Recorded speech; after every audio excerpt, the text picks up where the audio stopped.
Scam daw si IMG? Una ko naman na-invite, naisip din namin yan. Kaya umattend kami ng training at nalaman namin na hindi naman pala. Mahigit 2 dekada na ang IMG sa Pilipinas. 22 years to be exact.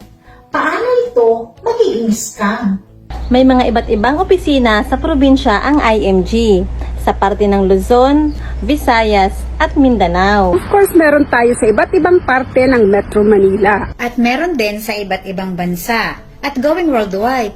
Kaya paano naging scam? Bakit si Senator Rapi Tulfo ay ambasador ni IMG? At si Corina Sanchez. Pati si Boya Bunda. May mga iba't ibang partners silang companies sa investment, katulad ng top mutual fund companies sa Pilipinas. Meron pang real estate partner, insurance, pati ang Palawan Express.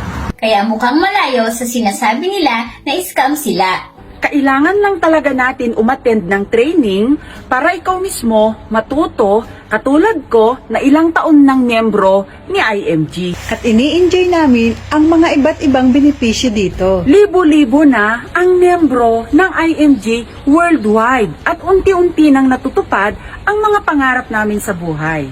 Kaya kabayan, join na!